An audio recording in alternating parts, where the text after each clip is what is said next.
Yo, thank you for the bits. Okay, ruining your childhood in 10 minutes. Feel like Pharrell in 07 on my shoes. Ice cream, make stars, stomp 'em out. It's a man down. Baby Milo custom PC getting fanned out. Not from the block, I'm from the H and we don't play around. Catch him at a red light with a nerf gun, we gon' spray him down. Number 1. Kai, thank you for the fiber. I appreciate you. All right. Disney, yeah, I gotta explain this. So the reason Nemo's an only child and can't celebrate Mother's Day outside of a graveyard is because a barracuda came and nearly clapped his entire bloodline. One problem though, barracuda don't eat clownfish, but you know who does? According to extensive research, Google, clownfish are known cannibals that will spawn, kill, and eat their own. Oh, I heard about this one. I think I heard about this one. This theory. Y'all remember? Young. Oh, but that's not all. In clownfish society, the females are bigger, stronger, and more dominant than the guys. So if Marlin's wife went on a murking spree, I'm talking full cannibal Lecter, he would have been too weak to stop her. So what if his wife Casey Anthony, man, I use that joke a lot. What if his wife squad wiped his family and then he was so traumatized that he blamed an imaginary barracuda for the mass genocide of his children? And what if as a coping mechanism he pretended that he was able to save one, which he named Nemo, a name that literally means nobody? It actually makes sense. Makes sense because if his wife was actually killed in front of him, according to clownfish rules, he would turn into a female to replace her. Wait, what? Yo, how does that... That's... Could explain his severe trust issues after the love of his life erased his entire family. Disney, you have 24 hours to respond or I'm just gonna assume the worst. Dark facts about Finding Nemo. Bro, what? Okay, hold on, yo. How do animals just change sex like that? Well, I can't... It's not really a surprise because, like, I guess humans be changing sex, but, like... Bro, they don't get surgery, bro. They just morph, bro. They just morph. Nemo would have suffered a brutal death once he got flushed. As a saltwater fish, his body would be used to pulling in water. But in a sewer plant with fresh water, that water would just get forced into his body. Basically, he'd get internally waterboarded until he died a painful water-intoxicated death. Finding Nemo convinced millions of dumb kids that they could flush their fish back into the ocean. What they really did was commit unintentional homicide because their fish would get eviscerated by sewer treatment machines. If you were one of those kids, you're a murderer. When Bruce cries about never meeting his father, I flush my fish down the toilet. That's what they tell you to do. Flush the... Like, what else are you supposed to do to the fish? Niggas don't bury their fish like they bury, like, pets, like cats and shit. There's truth in that. Some female sharks will give it up to so many... What? You're a murderer. When Bruce cries about never meeting his father, there's truth in that. Some female sharks will give it up to so many guys that one litter of shark pups can have 5 dads. Even if his father didn't dip like a future pro athlete. They be throwing it back. Girl sharks be throwing it back. Shit, let me find out. Athlete Bruce would have no way of knowing who his real dad was because his mother was for the trenches. If you rewatch... She was for the trenches. Yo, she's for the trenches. Watch Finding Nemo, you'll realize that Nigel the Pelican last saw Nemo seemingly dead in the fish bag. This scene is the last time we see him, so there's a good chance he went the rest of his life thinking Nemo got killed in front of him, and he probably blames himself for it. Since all clownfish are born male, Marlin would became the dominant female once his wife died, and since there were no other clownfish around, he would have done something to Nemo that no amount of fish therapy would ever heal. Dark Finding Nemo facts that you will unfollow me for. Nemo was more likely to get cannibalized by his own father than eaten by a barracuda. Barracuda don't eat clownfish or their eggs, but you know who does? Nemo's biggest op wouldn't be a cuda, it'd be his own flesh and blood. Since a whale's respiratory and digestive tracts aren't connected like a human's, it wouldn't have been able to shoot them out his blowhole. Instead, they would have been forced into one of its 4 stomachs where they would have been dissolved alive by the acid. Wait, 4 stomachs? 4 stomachs? But they wouldn't make it that far because the moment they decided to just keep swimming to y'all know they're still discovering like creatures in the ocean? the bottom of the ocean would be the moment we saw credits. Anglerfish live more than 6,000 feet underwater. At more than a mile underwater, they'd be under more pressure than a firstborn with immigrant parents. In fact, that much pressure would crush them and force their organs out of their mouth. Not a Disney way to die. Dory would have had a caudal spine that could severely injure people or even Marlin if she forgot to be careful. I mean, not like she forgets a whole lot anyway.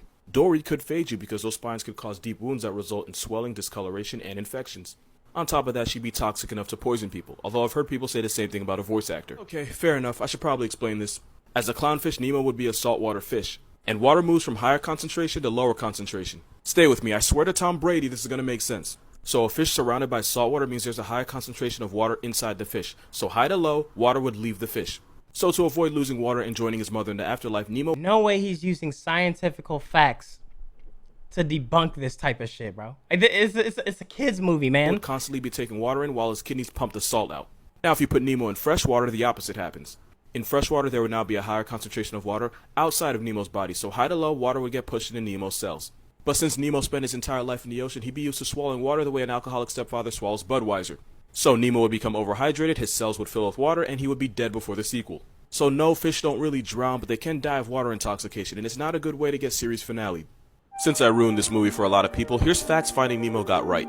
Marlin would probably survive the jellyfish because as a clownfish he's covered in mucus that makes him resistant to sea anemones and homicidal smucker's fish. Also the scene where he tells Nemo to brush against the anemone before school is accurate. They brush to build immunity and get the sea anemone used to their presence. If they didn't do this, the sea anemone would sting them every time they entered. Someone say he need to find some bitches. Bro, he's educating, bro. They said it's not that deep, bro. Which they'd survive, but it'd be annoying. The East Australian current is real, and every summer sea turtles use it to travel from the Great Barrier Reef to Sydney. Females will use it to return to the same beach year after year to lay eggs. Also, Crush was not capping about his age. There are documented cases of sea turtles living to a century and a half, and one allegedly now that I know about. 400. I knew that turtles live for a long time, and elephants got a good memory. Bet I didn't know that. Trips around the sun.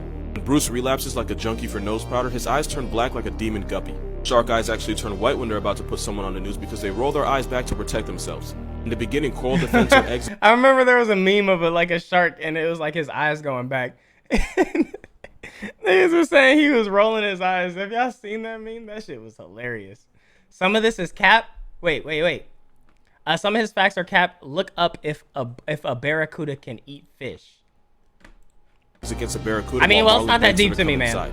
I just like hearing the more dominant, so it makes sense that she'd be the one more likely to defend them. Her mistake was that not only are barracuda one of the fastest fish, they respond to motion, so her darting towards the eggs kept her out of the sequel. Lion King were scientifically accurate, it would just be case after case. First of all, darker manes are more desirable in lion society, so Scar should have been king to begin with. Next, when a new male lion becomes leader, the first thing he does is murder all the children from his previous successor, meaning Scar would have personally aborted Simba and Nala. Which brings me to my next point. Mufasa was the alpha lion, meaning any cubs we saw were fathered by him. Especially since we never see any other adult male lions. So yeah, Simba and Nala were half-siblings. Not distant twice-removed cousins. Not stuck in the dryer step-siblings. I'm talking full-on West Virginia family reunion blood siblings. This scene would have been a case and a half. But before he Hakuna'd Hurtadas, Nala would have killed Still beat though. Still beat though. Simba right here. Remember, Nala was starving and was fighting over what was a limited resource. Not this kind of starving, but for food. And when lions are hungry enough, they'll reach a state of psychosis where they'll do literally anything for food, even cannibalizing cubs. That and the fact that Simba had zero fighting experience means Nala would have folded him like a backyard lawn chair. He also would have lost his Scar because again, no fighting experience. Even if Simba won, Simba was gone for at least 3 years. Meaning Simba would murder any child Scar had in this time. Y'all want to know what happened to Mufasa's body. This is the one I saw in the movie, so watch this.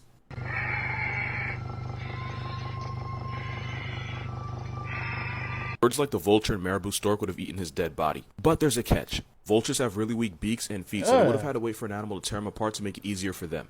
The question is, who got to his body first? These are the primary suspects. Hyenas and lions kill each other out of competition, not for food. Lions don't like the taste of hyenas. Oh, that the Incredibles music? That's what that's from. I was like, where's that music from? And probably vice versa, so safe to say they probably didn't eat Mufasa.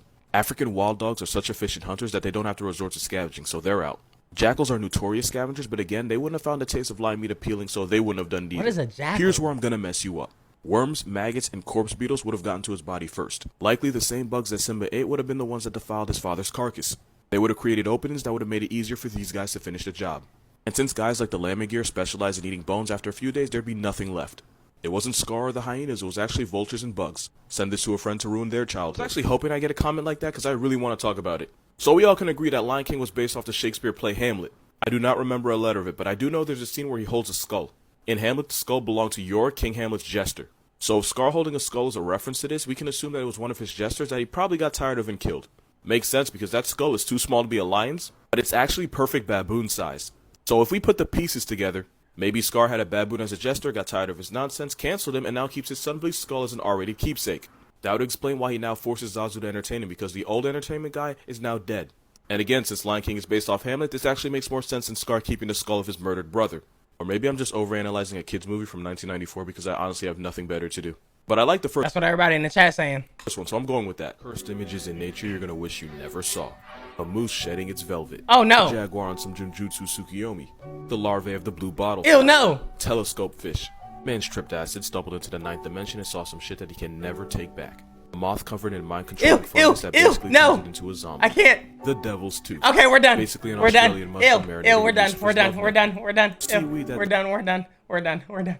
We're done with that, man. I just wanted to hear theories. I didn't want to see no nasty shit, bro. I didn't want to see no nasty shit like that, bro.